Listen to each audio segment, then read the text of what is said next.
So now we are going to solve certain problems. Here we have to determine the formula with respect to the data given with respect to what type of a lattice they are forming and what type of a voids they are occupying.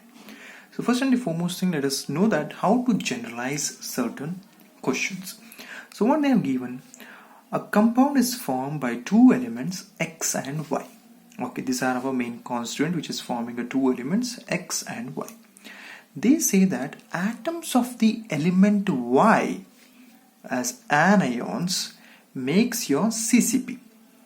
Please mark my words. They are saying that atoms of the element Y is making your close packed structure, whatever it may be.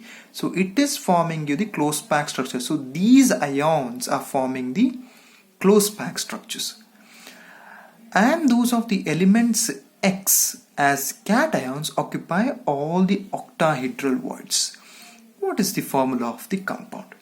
Of course, now let me write once again. What they are saying is, first of all, from the formula we know that if or let n be the number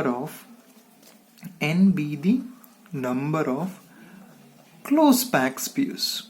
Alva, we have seen that at n be the number of the close packed spheres, then of course what happens, n will be the number of your octahedral voids. 2n will be that of your tetrahedral voids.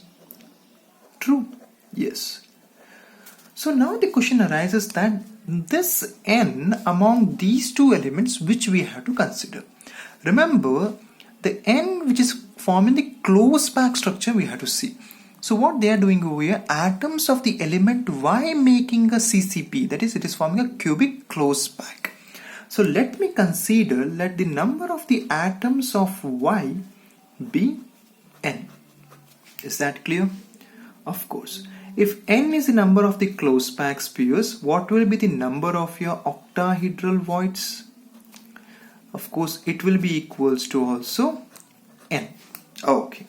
So what they are saying that elements X occupy all the octahedral voids.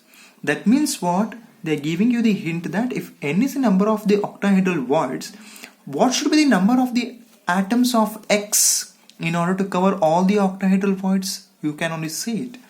Of course, the number of the elements of the X should be also equals to n itself. Why?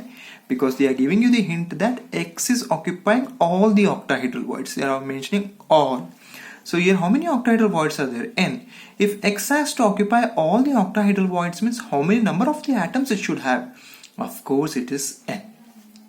So if I am going to take their ratio as X is to Y, I am going to get as n is to n.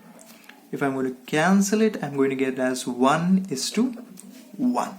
So what will be the formula of the compound then? Of course X is having 1, Y is also having 1, or simply I can write it as XY is their formula of the given problem.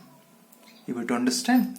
So now going to the next aspect of the compound or the formula, what they have said you. Atoms of the element B form is HCP lattice, and those of the element A occupy 2/3 of the tetrahedral voids. What is the formula of the compound formed by the element A and B? Here also now we have to see which is forming a cubic close packed structure. Of course it is B. So let me consider that let n be the number of the atoms of B in the given HCP lattice. So if n is the number of the spheres, then what will be the number of your tetrahedral voids from the formula? Of course it will be equals to 2n. But what they have given you that A is occupying, so I am going the number of the atoms of A now. So what they are saying, A is occupying only 2/3 of the tetrahedral voids. That means how I can write?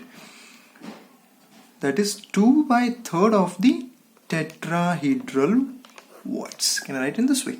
Of course. So I have got the number of the atoms over here. So if B is the number of the atoms, I have assumed from the formula we know that tetrahedral voids will be equals to 2n. From the given data we have come to know that A is occupying only 2/3 of the tetrahedral voids. That is 2/3 times of your 2n. If I am going to take it as A is to B, what I'm going to get, of course I will be getting as 2 2s are 4 by 3 times of n is 2n. Yeah, and then gets cancelled, so if I can write as 4 is to 3. So the stoichiometric coefficient is A4, B3 will be the answer for this problem. So this will be the formula of your compound. So if you are knowing what type of a lattice they are forming and what type of voids they are covering and how much they are covering, so by this protocol we can easily find out their formulas of their respective compounds.